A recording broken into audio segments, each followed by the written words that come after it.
Demi melunasi biaya kuliah yang terus menunggak, aku rela menjadi simpanan polisi berusia 65 tahun.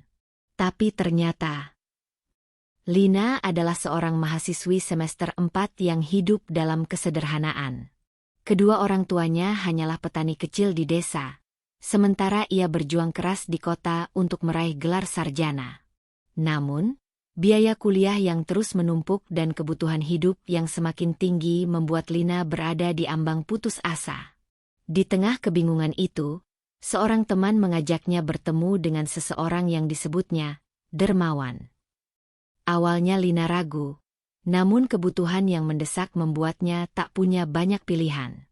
Di sebuah restoran mewah, Lina diperkenalkan kepada Pak Arif, seorang polisi berpangkat tinggi berusia 65 tahun. Penampilannya rapi, tutur katanya lembut, dan ia menawarkan bantuan tanpa syarat. "Kamu butuh uang, kan?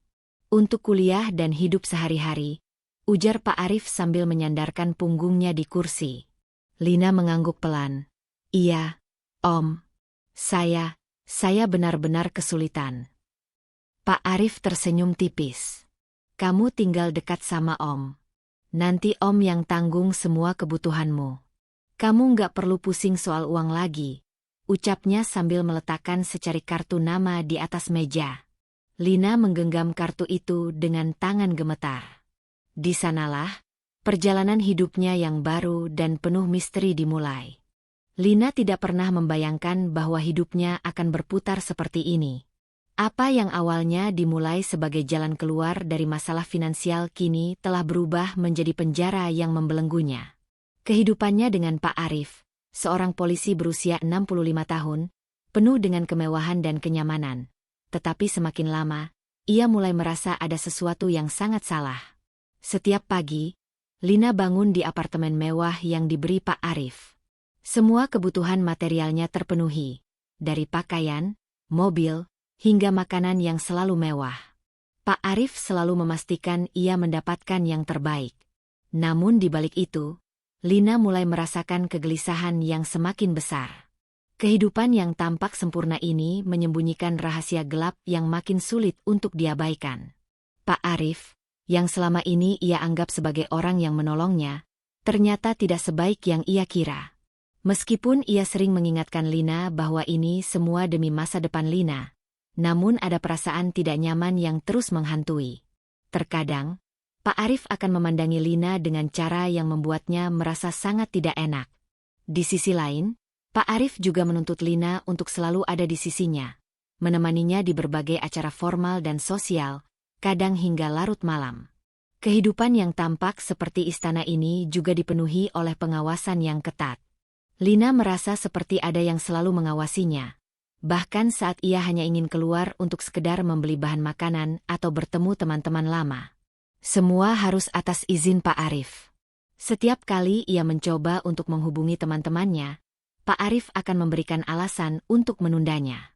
Terkadang, ia merasa seperti terkurung di dalam penjara emas.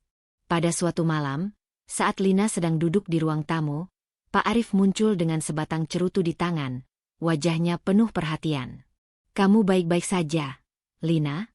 tanya Pak Arif dengan suara berat. Lina hanya mengangguk lemah. "Iya, Om," jawabnya, meskipun hatinya terasa berat. Ia tahu, ada sesuatu yang harus segera ia cari tahu. Rasa penasaran yang mulai muncul membuatnya tak bisa tenang lagi. Malam itu, setelah Pak Arif tertidur, Lina memutuskan untuk mencari tahu lebih dalam tentang kehidupan Pak Arif. Ia memeriksa laci meja kerja Pak Arif yang biasanya terkunci. Ketika laci itu terbuka, Lina terkejut menemukan berkas-berkas yang seharusnya tidak ia lihat.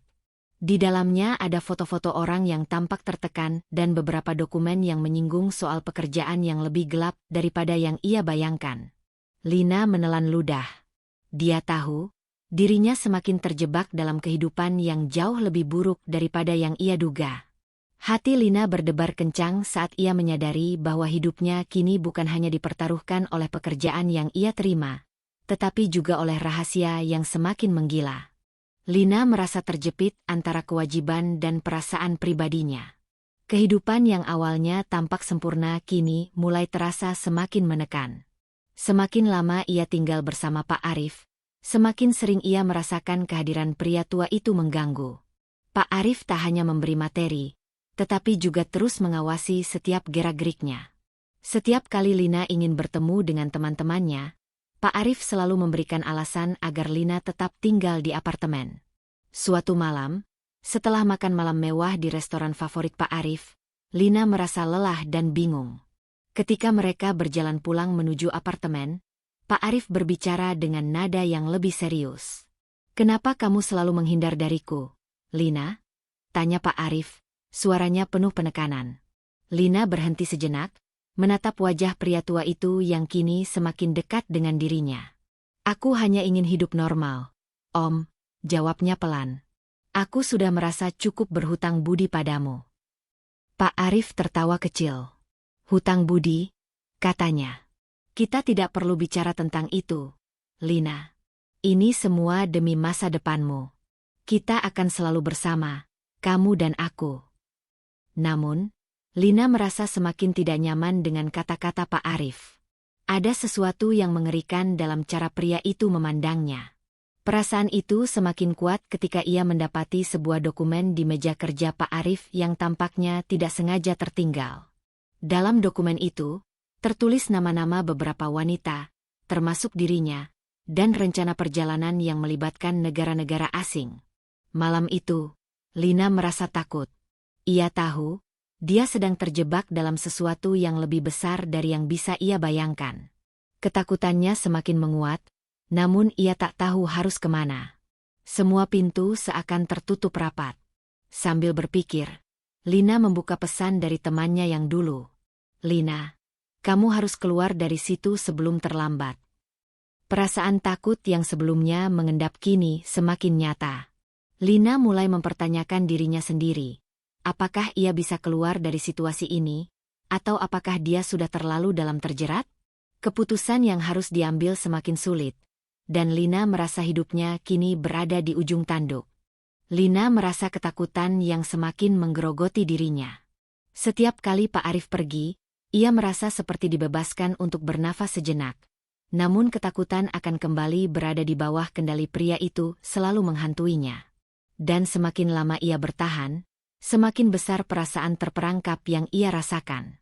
Hari demi hari, Lina semakin menegaskan bahwa ia tidak bisa hidup dengan rahasia yang telah diungkapkan kepadanya. Pada suatu pagi yang penuh ketegangan, Lina memutuskan untuk pergi ke sebuah kedai kopi yang jauh dari apartemennya, tempat yang jarang ia kunjungi. Ia ingin berpikir lebih jernih dan mencari cara untuk keluar dari permasalahan yang menjeratnya. Ketika ia duduk sendirian di meja, secangkir kopi di tangan, matanya tak bisa lepas dari ponselnya. Lina menatap layar dengan cemas. Ia ingin menghubungi beberapa teman lamanya yang sudah lama tidak ia ajak bicara. Namun, tak ada satupun yang merespons. Lina merasa terisolasi, dan dunia terasa semakin sempit. Tiba-tiba, ponsel Lina bergetar. Ia melihat nama Pak Arif di layar. "Apakah kamu sedang keluar?" tanya Pak Arif melalui pesan singkat. Lina menggigit bibirnya. Hatinya berdebar kencang. Ia merasa tak bisa bernafas bebas. Selalu ada pengawasan, seolah ia bukan orang yang bebas untuk memilih jalannya sendiri. "Saya cuma mau keluar sebentar, Om," balas Lina singkat. Tidak lama kemudian, Pak Arif membalas pesan tersebut, dan Lina merasa ada sesuatu yang tidak beres. Ia tahu apa yang sedang terjadi. Di luar sana, ada lebih banyak yang ingin disembunyikan. Lebih banyak kebohongan yang menunggu untuk terungkap. Lina kembali merasa terjebak. Setiap langkah yang ia ambil menuju kebebasan terasa semakin jauh. Tapi sesuatu dalam dirinya memberitahunya bahwa jalan keluar ada di depan mata, meskipun sangat berbahaya. Namun, meski ia berusaha untuk tetap tenang, Lina tahu satu hal yang pasti. Segala keputusan yang ia buat bisa membawa dampak besar bagi hidupnya. Jika ia memilih untuk bertahan, ia mungkin akan terperangkap lebih dalam lagi dalam kehidupan gelap yang selama ini ia coba hindari. Namun jika ia memilih untuk melawan, Lina tahu itu akan menjadi pertaruhan besar. Hari-hari berikutnya berlalu dengan penuh ketegangan. Setiap kali Pak Arif datang, Lina merasa seperti hidup di bawah tekanan yang semakin kuat. Pada suatu malam yang sunyi, Lina memutuskan untuk mengambil langkah yang lebih berani. Ia tahu risikonya sangat besar. Namun, Lina sudah tidak bisa lagi mundur. Ia harus mengambil keputusan, meskipun harga yang harus ia bayar bisa sangat tinggi. Malam itu, setelah Pak Arif pergi menghadiri sebuah pertemuan dinas, Lina duduk termenung di ruang tamu. Pikirannya berputar-putar, mengingat semua rahasia yang pernah ia temukan di laci meja kerja Pak Arif. Hati kecilnya menjerit ingin mengetahui lebih banyak, mengungkap semua yang tersembunyi. Akhirnya, Lina memutuskan untuk mengambil langkah besar. Dengan hati-hati, ia menyusuri koridor panjang menuju ruang kerja Pak Arif. Pintu ruang kerja itu terkunci seperti biasa. Namun Lina sudah mengantongi kunci cadangan yang ia temukan beberapa waktu lalu di dalam lemari kecil di kamar tidur. Dengan napas tertahan, Lina memasukkan kunci ke dalam lubang, memutarnya perlahan, dan pintu pun terbuka dengan suara berderit pelan. Ruangan itu gelap, hanya diterangi oleh cahaya remang-remang dari lampu meja. Rak buku besar berjajar rapi di sepanjang dinding, penuh dengan dokumen-dokumen penting dan berkas-berkas rahasia. Di sudut meja, sebuah laptop dalam keadaan terkunci, namun yang paling mencuri perhatian Lina adalah sebuah berkas berlabel "Rahasia" yang tergeletak di tengah meja kerja. Lina membuka berkas itu dengan tangan gemetar. Matanya melebar saat melihat isinya. Nama-nama dan foto-foto orang yang ia tidak kenal, beberapa di antaranya tampak ketakutan. Di lembar berikutnya, ia menemukan catatan transaksi yang melibatkan jumlah uang yang tidak sedikit. Bukan hanya itu, terdapat juga dokumen tentang perdagangan manusia dan penyelundupan organ. Tubuh Lina bergetar.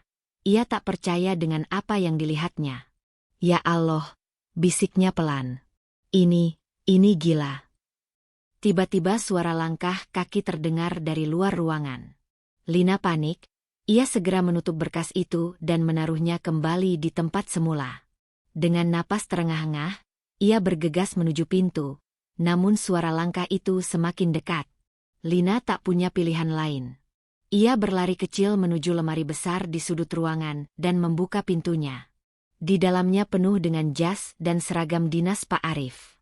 Lina menutup pintu lemari dari dalam, menyisakan celah kecil untuk mengintip. Tak lama kemudian, pintu ruang kerja terbuka dengan suara keras. Pak Arif masuk bersama dua orang pria berbadan tegap. Wajahnya tampak tegang. "Kamu yakin semua sudah aman?" tanya Pak Arif dengan suara rendah. "Sangat aman, Pak.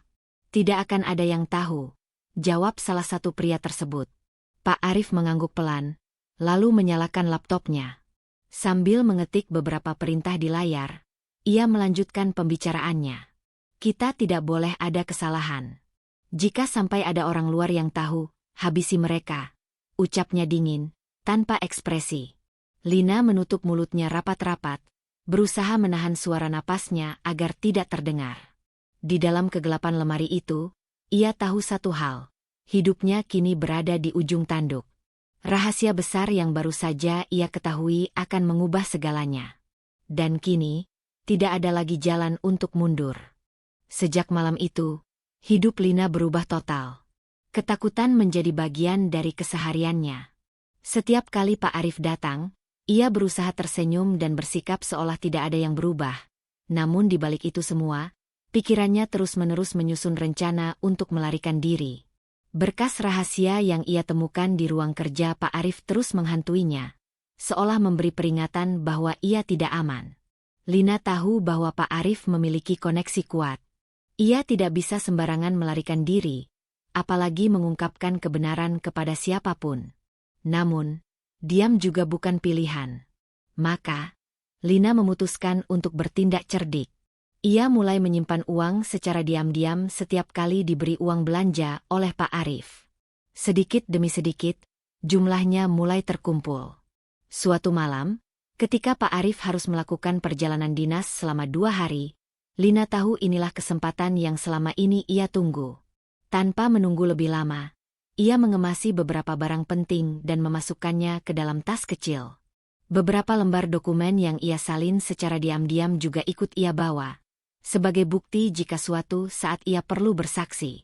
Saat malam tiba, Lina keluar dari apartemen dengan hati-hati. Ia mengenakan topi lebar dan masker untuk menyamarkan wajahnya. Dengan langkah cepat, ia menyusuri lorong gedung menuju tangga darurat. Lift terlalu berisiko. Siapapun bisa melihatnya. Sesampainya di lantai dasar, Lina mengendap-endap melewati penjaga malam yang sedang tertidur di meja resepsionis. Jalanan kota masih ramai oleh kendaraan, namun itu tidak membuat Lina merasa aman. Ia terus melangkah menjauh, menuju halte bus terdekat. Namun, baru saja ia tiba di halte, sebuah mobil hitam melaju pelan dan berhenti di depannya. Kaca jendela diturunkan, dan seorang pria dengan wajah dingin menatapnya. "Lina, mau kemana?" Suara pria itu datar namun penuh ancaman. Darah Lina seakan berhenti mengalir. Pria itu adalah Riko, salah satu anak buah Pak Arif yang sering menjemputnya di kampus. Tidak ada jalan untuk kabur. Tidak ada tempat untuk bersembunyi. Lina mencoba tetap tenang. Aku cuma mau beli sesuatu di toko depan," jawabnya terbata-bata. Riko tersenyum kecil, tetapi matanya penuh kecurigaan. "Ayo ikut, Pak Arif ingin bicara denganmu," ucapnya tegas.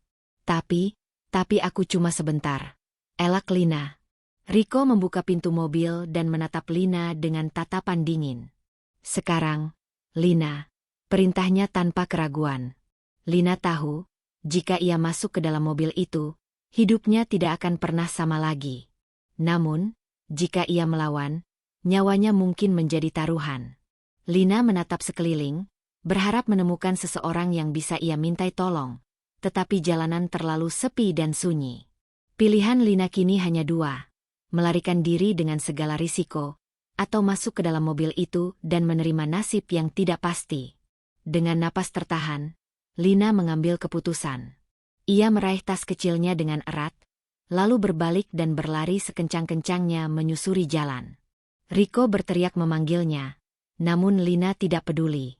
Ia tahu, malam itu adalah kesempatan terakhirnya untuk lepas dari bayang-bayang Pak Arif. Suara mesin mobil meraung di belakangnya, mengejar dengan cepat. Lina terus berlari, menerobos ganggang sempit dan melompati pagar rendah. Ia tidak tahu kemana harus pergi. Yang ia tahu hanyalah ia tidak bisa berhenti berlari. Lina berlari sekuat tenaga, napasnya terengah-engah, kakinya terasa berat namun ia tidak berhenti. Jalanan sempit dan gelap itu seolah tidak berujung. Sementara suara mobil Riko terus terdengar semakin dekat. Lina tahu, jika ia tertangkap, semua usahanya untuk melarikan diri akan sia-sia. Hidupnya akan kembali terkekang di bawah bayang-bayang Pak Arif. Ketika sudut gang itu berakhir, Lina terhenti di depan sebuah dinding tinggi. Tidak ada jalan lain, tidak ada pintu, hanya tembok besar yang menghalangi langkahnya. Lina berbalik dan melihat Riko keluar dari mobil, diikuti dua pria berbadan tegap. Wajah mereka dingin tanpa ekspresi.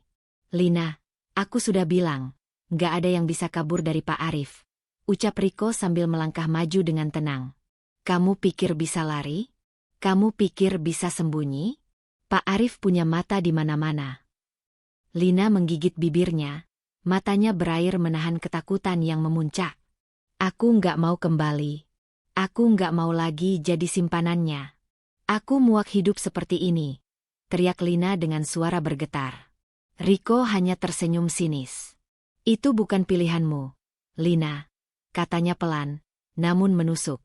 "Sekarang ikut kami baik-baik, atau aku akan pastikan kamu nggak akan bisa lari lagi, selamanya." Lina menatap sekeliling. Tidak ada orang, tidak ada jalan keluar.